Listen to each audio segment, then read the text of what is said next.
বাঁকুড়া জেলার ইন্দাস ব্লকের ডোঙ্গালন থেকে মঙ্গলপুর পর্যন্ত প্রায় ৩ কিলোমিটার রাস্তা বেহাল। পথশ্রী প্রকল্পে বরাদ্দ করা হয়েছে প্রায় ১,৩২,০০,০০০ টাকা। বোর্ড পড়েছে, রাস্তা হয়নি। এবার সেই রাস্তায় ঘটল মর্মান্তিক দুর্ঘটনা।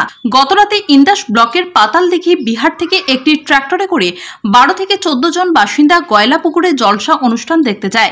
রাত্রি আনুমানিক ১টা-১:৩০ নাগাদ ট্রাক্টর করে মঙ্গলপুর থেকে ডোঙ্গালন যাওয়ার যে বেহাল রাস্তা, সেই রাস্তা বরাবর গ্রামের উদ্দেশ্যে রওনা হয়। ঠিক তখনই ভুরবান্দি সংলগ্ন এলাকায় বেহাল রাস্তায় নিয়ন্ত্রণ হারিয়ে ট্রাক্টরটি উল্টে যায়।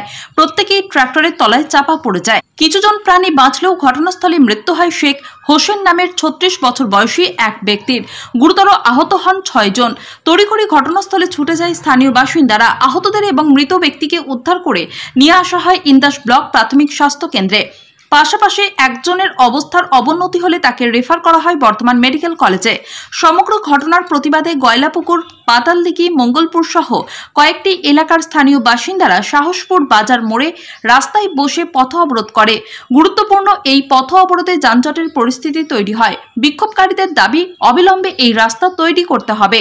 বারংবার দুর্ঘটনা ঘটছে, তারপরেও সচেতন হচ্ছে না প্রশাসন। দীর্ঘ ২.৫-৩ ঘন্টা বিক্ষোভের পর ঘটনাস্থলে পৌঁছয় ইন্দাস থানার পুলিশ। পুলিশে আশ্বাসে বিক্ষোভ তুলে নেয় বিক্ষোভকারীরা। রাস্তা মেরামতের দাবিতে পথ অবরোধ করছে। কি ঘটনা ঘটেছিল?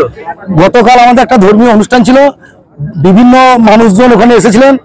ট্রাক্টর করে যাওয়ার সময় ট্রাক্টর উল্টে যে একজন মারা গেছেন, ৫ জন আহত হয়েছে এবং আরো কম আহত অল্প স্বল্প কিছু হয়েছে। মোট ১৪ জন ইঞ্জিন হয়েছে। প্রশাসনকে আজ কালকের ঘটনা জানেননি, কিন্তু রাস্তা মেরামতের ঘটনাটা প্রশাসনকে বারবার জানিয়েছে, কোনো শোনা হয়নি। প্রশাসন এখন চাইছে আমাদের রাস্তা মেরামত করতে। রাস্তা মেরামত যদি না হয় কি আমাদের এই আন্দোলন দীর্ঘদিন চলবে। প্রশাসন পথশ্রী প্রকল্পে একটা সাইনবোর্ড দিয়ে কিছু মাল নামিয়ে রেখে দিয়েছে, কিন্তু কাজ হয়নি। শুধুমাত্র সাইনবোর্ড দিয়ে আছে, কিন্তু কোনো কাজ হয়নি। আপনার নাম? শেখ আনিসুর রহমান। একটা ধর্ম অনুষ্ঠান হচ্ছিল,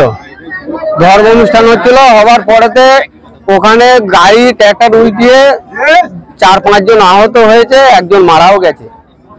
তা আমরা মানে পার্টিকে বলে বলে হাল্লাক হয়ে গেছি। আমরা নিজেরাও পার্টি করি। কোন পার্টিকে বলেছিলেন? তৃণমূল পার্টিকেই বলেছি। কি পার্টির লোকেরা কি আশ্বাস দিচ্ছেন? বলছে করবো। কতদিন যাবত চলছে এরকম? এটা প্রায় ১ বছর চলছে। গয়লাপুকুর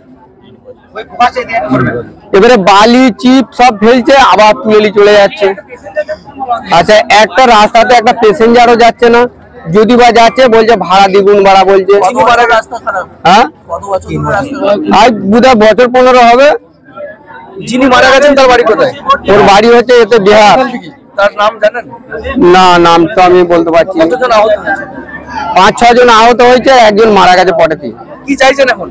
এখন আমরা রাস্তাটা চাইছি যে ভালো হোক। এইখানে যে অবরোধ করেছেন, এতে কি আশ্বাস পেয়েছেন কোনো প্রশাসনের কাছ থেকে? না, এখন কোনো কিছু পাইনি। আমরা নাম বাদশাহ, গয়লাপুকুর। অবরোধ করেছেন আমরা। আমার বাড়ি হচ্ছে গয়লাপুকুর। আমাদের গ্রামে একটা গত রাত্রে আজকে অনুষ্ঠান ছিল, ধর্মীয় অনুষ্ঠান, জলসা। সেই জলসাতে বাইরের গ্রামে বহু মানুষই গেছে।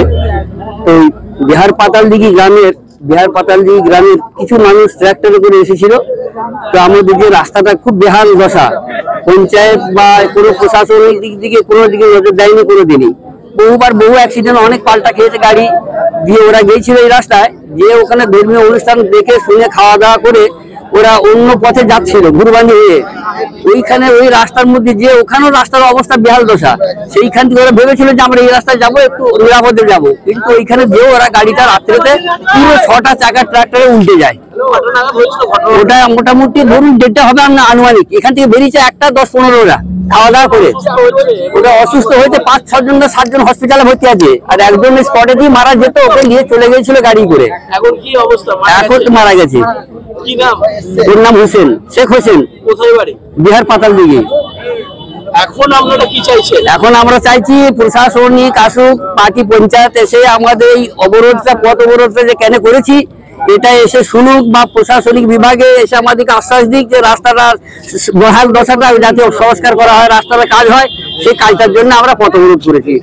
আপনারা যদি এই সুবিধা না পান তাহলে কি আপনাদের লাগাতার আন্দোলন চলবে, আমাদের লাগাতার আন্দোলন চলবে।